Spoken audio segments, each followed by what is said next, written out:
My name is Morgan Buchanan. I'm a solutions consultant here at Spekit. Excited to take you through a little bit of the product here. But really where I'd like to level set is that you might be familiar with Spekit hearing about different LMS platforms, different CMS platforms, maybe even knowledge management and digital adoption. And the whole idea is that we do have elements of our product that address all of those needs, the same needs that you're looking to solve for in those different types of platforms. So an LMS trying to get your learners to actually go through a course, gain that knowledge and then be able to go and execute on it. Or content management, you're looking for a centralized location for folks, they know I'm going to go here for this one piece of content and I'm going to be able to share it externally. But the idea is that those platforms have not necessarily kept up with the pace at which our capacity to learn and our capacity to absorb new things, they've not caught up. And so what I mean by that is that for an LMS, for a CMS, even a digital adoption platform, those platforms are incredibly bulky, complex. They're a little bit outdated. We've all had the issue where we go through a training, we were paying attention, we were taking notes, we were doing everything right, and yet we still forgot the majority of what we learned in that training. What we would solve for in that motion would be really providing a new way for employees to learn. The same idea with the CMS. So with the CMS, they're typically very expensive. They have a lot of bells and whistles. And of course, if you have the resources for that, great. People enjoy it. They are able to get their teams to adopt it. But for a lot of folks out there, they're actually overpaying for it because they're not using, 30% of the features that they're paying for. And so what we've put together is a system that's much more simple for admins and end users that people actually want to use. Overpaying for tools that you're not using is one of the things that I've noticed, especially when it comes to CMS products. We don't see a lot of the functionality on the back end, the reporting, a lot of that's not being used. And even a well-organized CMS situation, it's hard to find the content, even though like, okay, I'm in this situation. And so for this situation, I go to this folder or library, etc. So I'm assuming that part of Spekit is it helps surface that information even better or quicker. Exactly. Yeah. Okay. And you teed me up very nicely to get right into the product. Yeah. Great. So our product has a few different key components. And what I want to point out here is that this is our web application.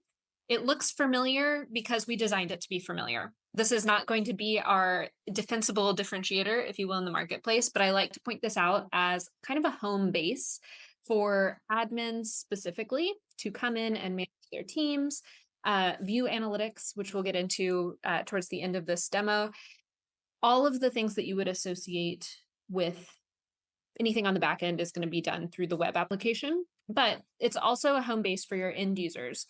Any information that lives inside of Spekit is going to be accessible in the flow of work. So in those tools like LinkedIn Sales Navigator, Salesforce, HubSpot, whatever it is that you're using. Okay. But do have this option to come back to this wiki or web application if they wanted a little bit of a more centralized view. So let's take a moment there just to understand that terminology, the flow of work. If you could give a little more color on what that means for when it comes to Spekit. Yeah. So when it comes to Spekit, what it means is we want to surface the exact right content at the right time in the employee's workflow. So for example, and what you're going to see today is if I'm a rep working in LinkedIn Sales Navigator, I want for LinkedIn Sales Navigator content to meet me where I'm at versus me having to go to an external location and having to search for it. Or with the idea of an LMS, it doesn't always make sense to learn how to use certain tools or do certain processes outside of the tools themselves. So I had someone describe it to me once as it's a bit like learning how to play a sport by using a textbook versus actually getting in there and playing the sport itself and having that relevant content meet you where you're at in your workflow. Okay. So not only is it going to allow for content surfacing, there is the ability to also say, learn a little bit more or learn about using your CRM, which functionality that I have to go through. So it's okay. So that is hugely helpful. Yeah, exactly. So that is something that we really solve for. And it goes back to kind of how I kicked us off of like, you have the LMS for this reason, you have the CMS, you have your digital adoption platforms. We're really all of that, but the best parts of it without it being a burden, to use and operate. So Right. um, this looks, like your traditional knowledge management system that you might be familiar with. But I do want to start getting into and breaking down what differentiates us in the marketplace. So let's say that you have a piece of your sales playbook. In this example, it's selling to the CRO. I can click into this topic and it's going to surface that playbook broken up into bite-sized pieces here. So let's say this is an overview. I have all of this information that I need. You can get into your training at a high level. How does one sell to the CRO? If you want to do a deeper dive, here's a video. So you can embed photos, videos, PDFs, decks.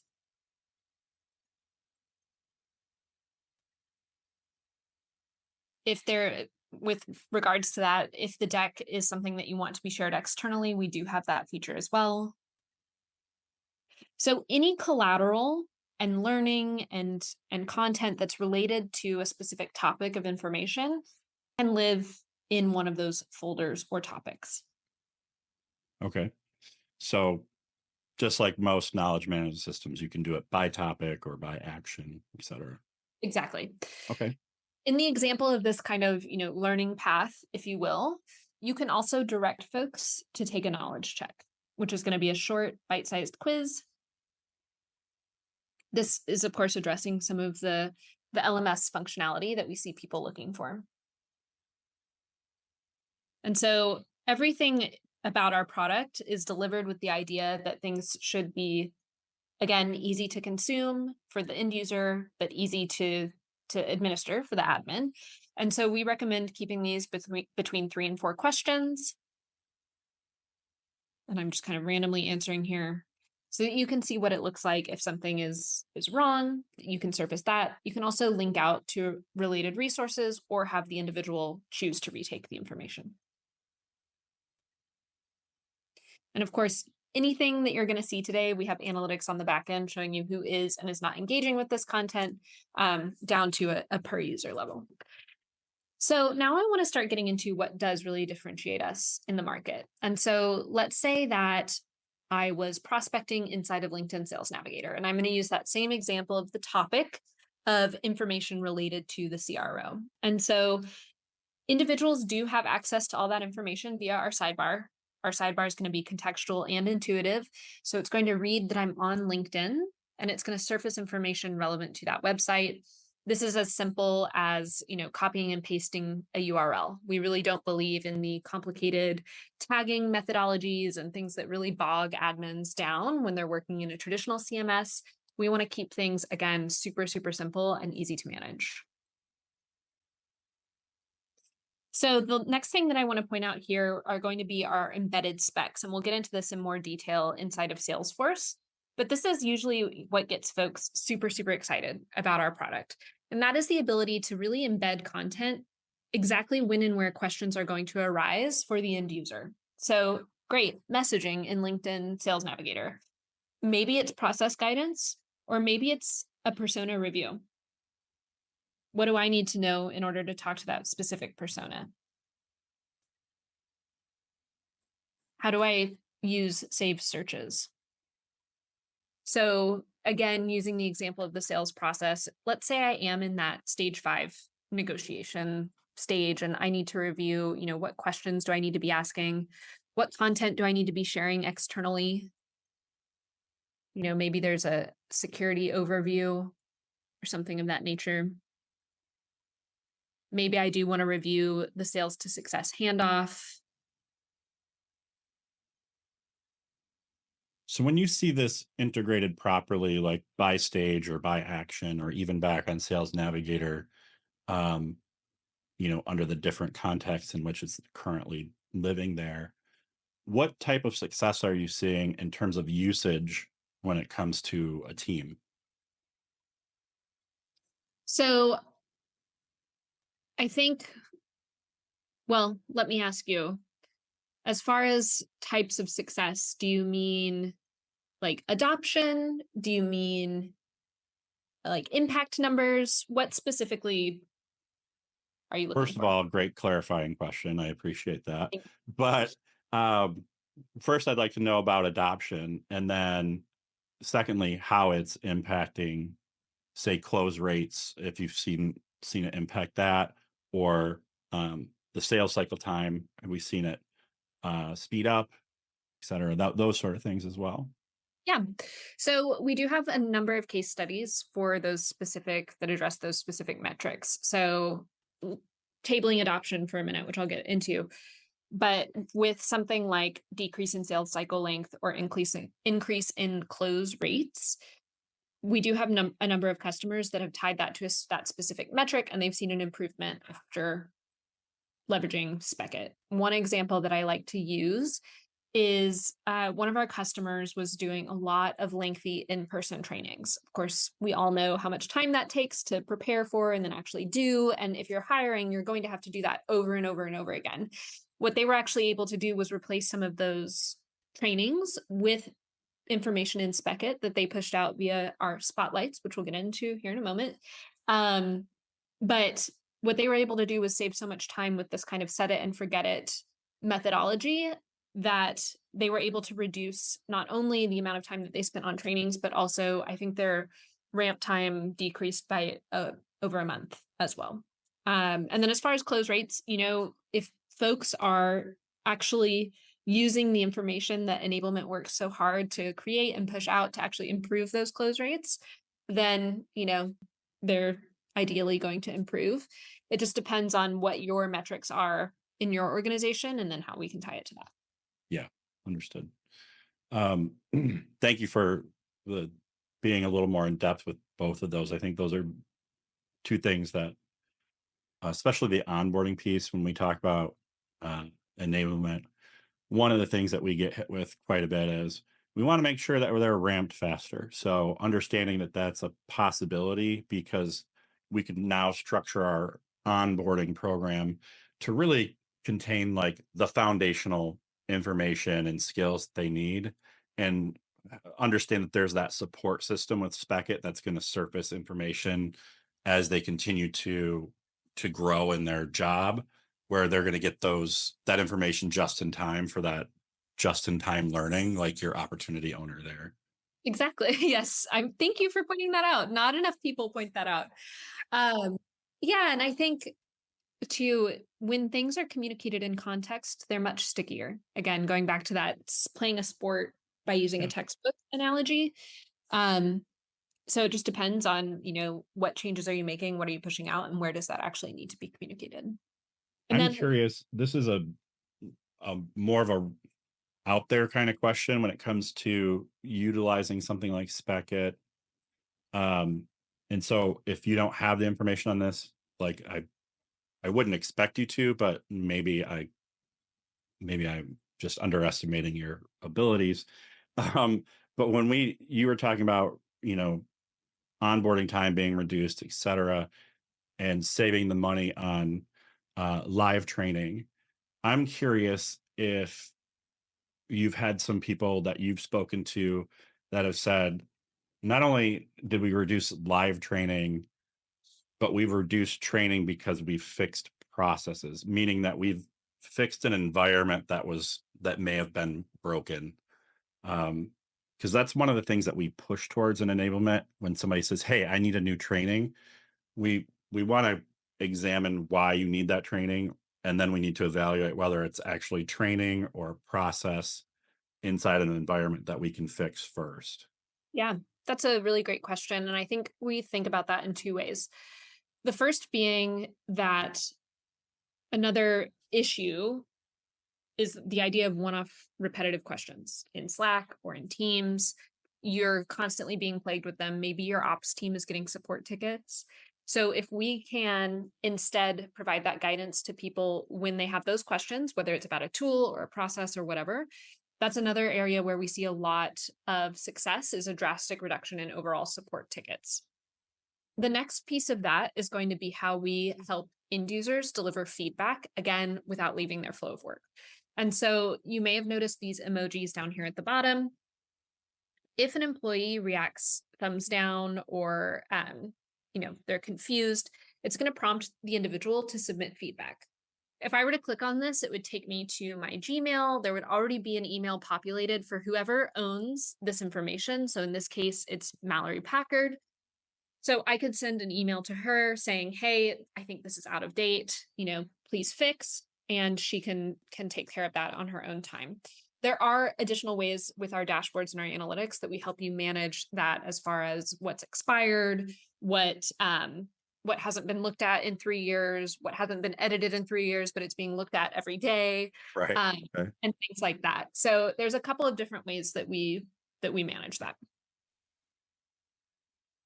So, of course, what we also know is that the only thing constant in our world is change.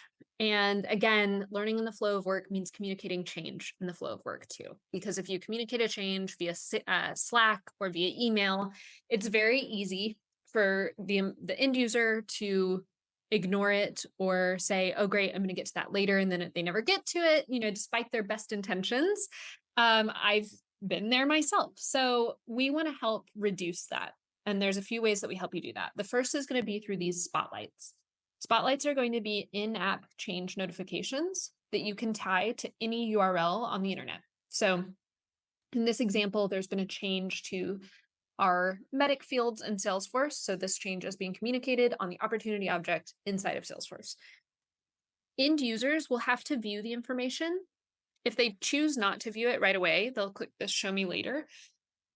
If they do that, this will continue to repopulate every 24 hours until they do actually engage with that information. And again, you do have analytics showing you who is and is not engaging with your spotlights, in line with everything else in our platform.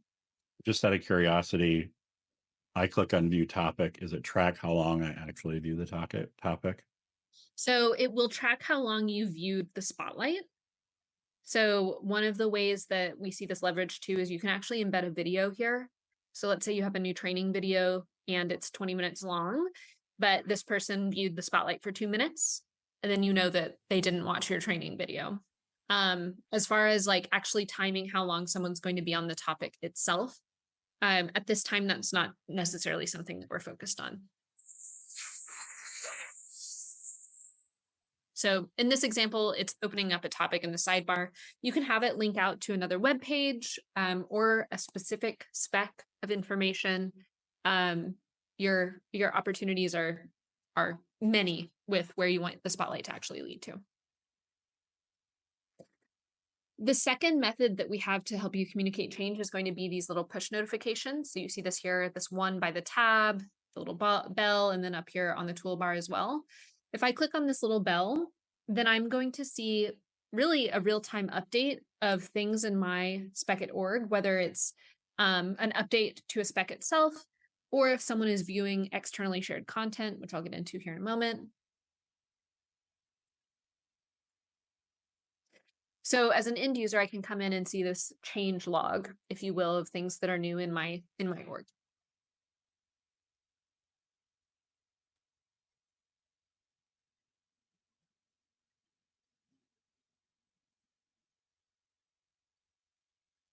I do want to point out that in Salesforce, we do offer flows as well. This is going to be a more process-related guidance, but it also can be used as a change management mechanism as well. So in this example, it's going to show me how to actually create an opportunity, but we also have seen them leveraged successfully for, hey, again, there's new medic fields inside of Salesforce. Please review your training. You will find it in the spec, things like that. The other thing that I really like about flows is that I'm actually going through and creating the opportunity itself. Yeah, this is very interesting because traditionally what I would have to do is create a scribe guide or a Loom video, and they would still have to leave the platform and go watch it, come back, or pause it and come back. And what I really want to avoid is the context switching between tools and getting that sort of tool fatigue or tab fatigue that we get a lot of times when we implement tools in the sales process. Yeah, I think that's a huge focus for many right now. And I think too, with the context switching and the tool fatigue, you're counting on, if someone is context switching all the time, you're counting on someone to know that they have a gap, understand the information that they need to fill that gap, then for them to go externally and find that information, locate the information, go through it, and then execute. And there's just a lot of margin for error there. And so that's really what we're focused on and is really at the core of this idea of learning in the flow of work itself. Just to keep focus in that particular task. And I love the idea that it's actually walking you through what you need to do, because it helps reinforce that knowledge. It's not, I mean, it's obviously not a skill, but it's knowledge that, oh, and I need to make sure that my opportunity name is set up in this naming convention. Exactly. And this is going to throw an error code because our validation rules changed on the back end, and this doesn't have me actually fill out the account ID. But for any Salesforce admins out there that want to nerd out about that, I'm here to have a conversation. However, something that I do want to point out is that your folks will still have access to all those embedded specs as well. So if they're in a flow and they get stuck and they're like, well, wait, what is close date? How do I calculate that? They can still have access to that information there in their flow of work. So I'd like to go into some of our external sharing functionality, and then get into some of our analytics. If we can go back to the first example that I was talking through of prospecting a CRO, put ourselves back in that mindset of, okay, great. Maybe I had that call with the CRO. I use Spekit to help me prep for the questions that I need to ask ahead of time.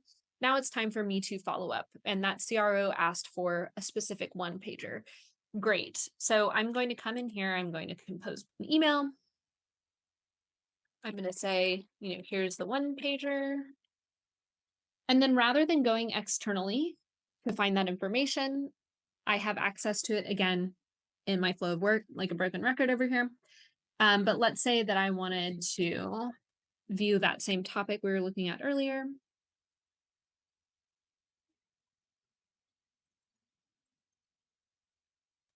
And if you'll remember in here, we had these PowerPoints and PDFs. Mm-hmm. So I can actually share, I can come in and view it. Obviously, I want to make sure it's the right one, but I can just come in here and share it externally without having to, if you've done this with a traditional CMS, it's very labor intensive to do this. So I can just come in here, create the share link, copy it, and then create the link as normal. So now when someone external clicks on this link, what they'll see is going to be really your standard, PDF viewer here. Let me zoom out a little bit, where you can view things by page. You can print. You can also search the actual PDF text itself.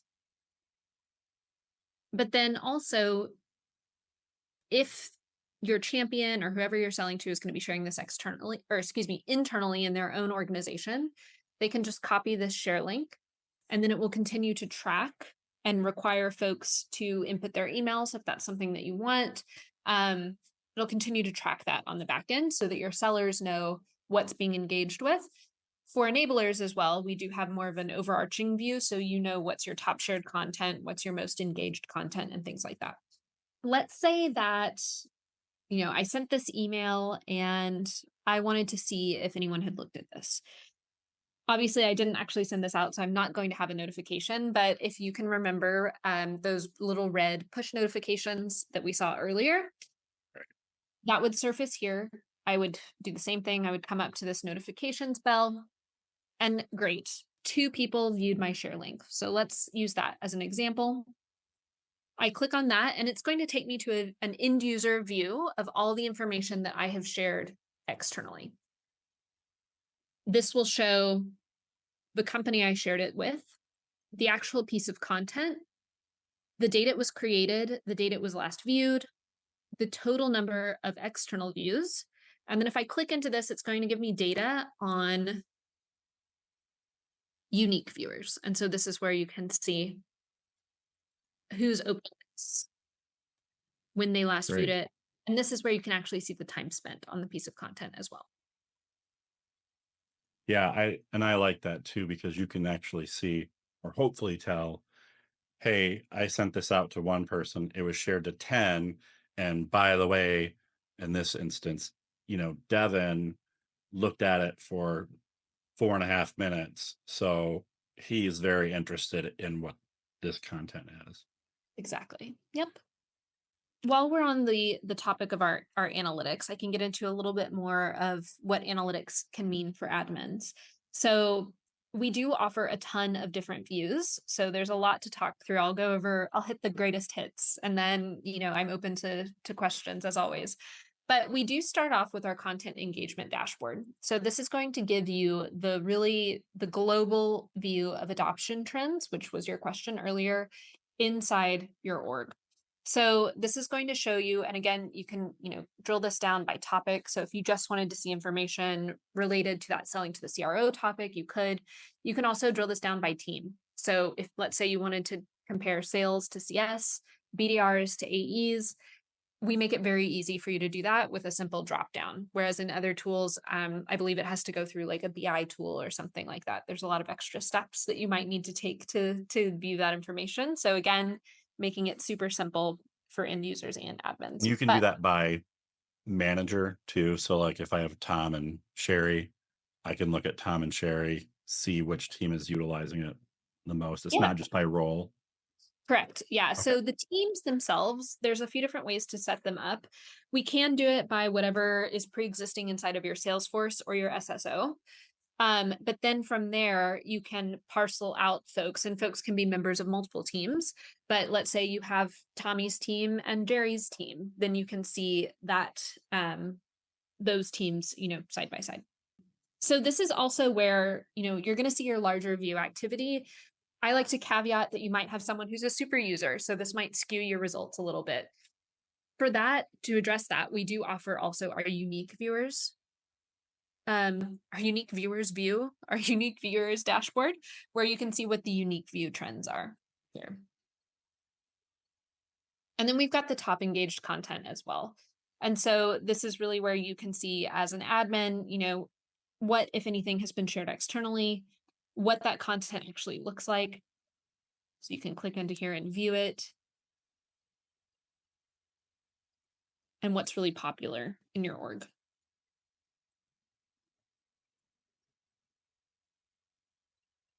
So we do also pull top viewers here, but I want to get into the more granular view of things on a per user basis. And so this is really what people use to determine, okay, this person's a top performer, this is what they're looking at, this is what they're doing, versus maybe someone who's struggling a little bit. What are they looking at? What are they doing? How are they doing on those knowledge checks and things like that? So I'm going to look at myself, and I like to caveat this by saying this is our demo org. This is not an actual reflection of me as an employee, or maybe it is if it's particularly good. But this is where you can see on a per user basis, what folks are actually doing inside the org, what they're viewing, what they're searching for, whether or not it lives inside of Spekit. So if you've got people searching for, and you can view this org-wide as well. If you've got a bunch of people searching for Snickers as one of your products, but you don't have any enablement around Snickers, that's a great sign for you of actually folks do need training on this. Like, let's create something, slap it in Spekit, and then send out one of those spotlights to, communicate that change to them. Mm-hmm. This is also where you can see what folks are reacting to, if they're actually following through and marking things as read, what their knowledge checks are that they've completed, what their scores are, and then what they've been sharing externally as well.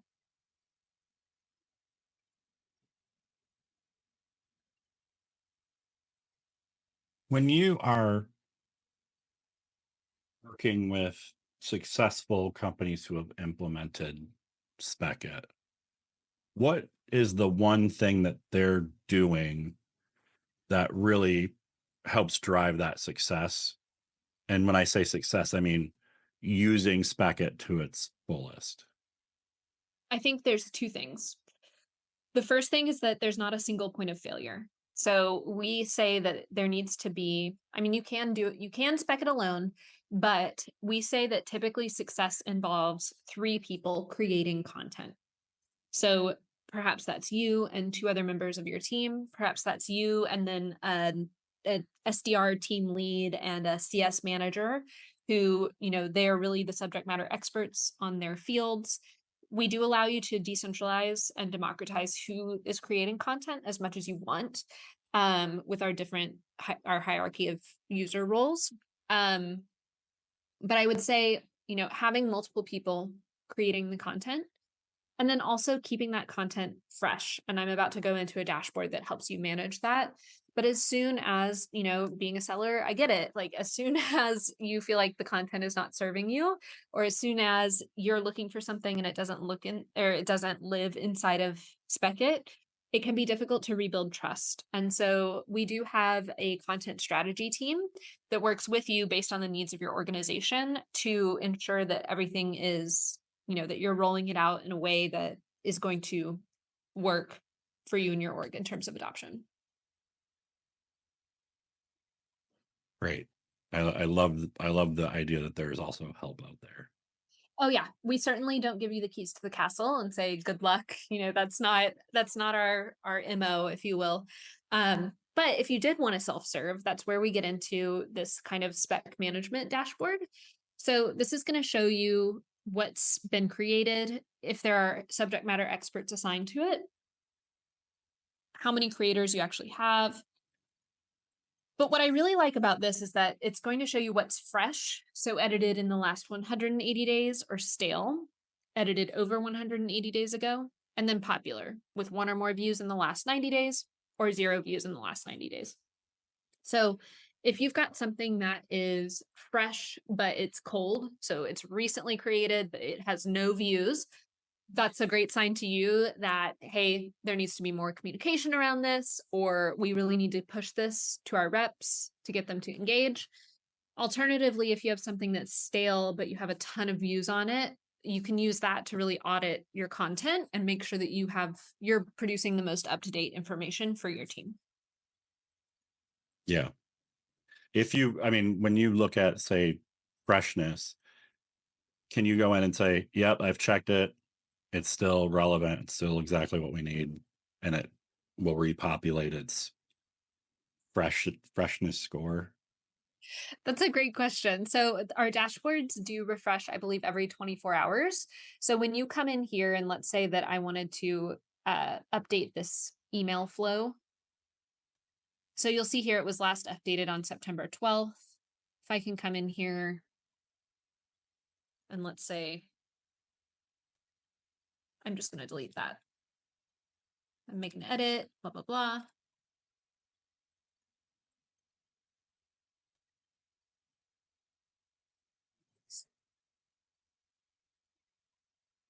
Make sure, I'm going to assign it to a topic. Just assign it to this one for fun. Save changes. So now this was updated.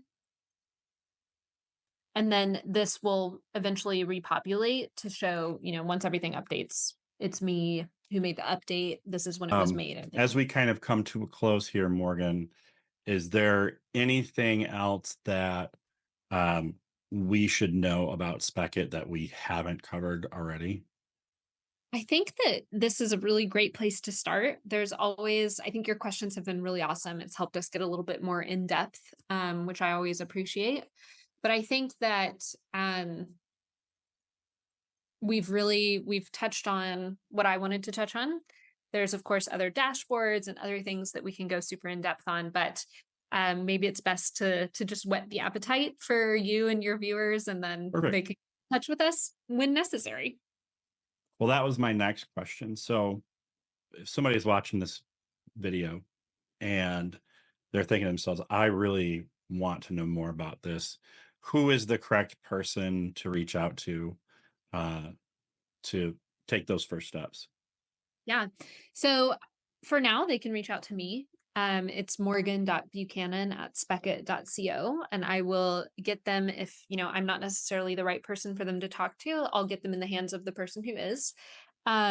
Alternatively, they can request a demo via our website if that's something that they're interested in. Someone will follow up within 24 hours and get that scheduled for them. I'm also always happy to connect on LinkedIn as well. I think I'm Morgan Buchanan one.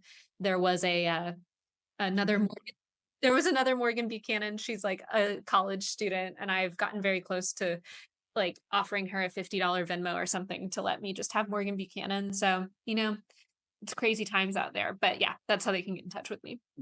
Sometimes that Venmo works. I Well, know. first of all, Morgan, I want to say thank you, because you really showed me a lot of things about Speckit that I actually didn't really know existed inside of it. But number two, when you guys start talking about those AI functions that are coming out later in the first half of this year, love to have you give me an update if you could. But most importantly, I wanted to say thank you. Yeah, of course. And I'm happy to keep you updated. I think again, this is an exciting project, and thanks for asking us to be a part of it. I'm glad that hopefully, I made the most out of your time. It sounds like you learned something about Speckit. Oh, I I learned really a ton. being with you. So Yeah. thanks so much, Ryan. And All right. again, thanks so much for having us be a part of this. Thank you. Have a great day. Bye.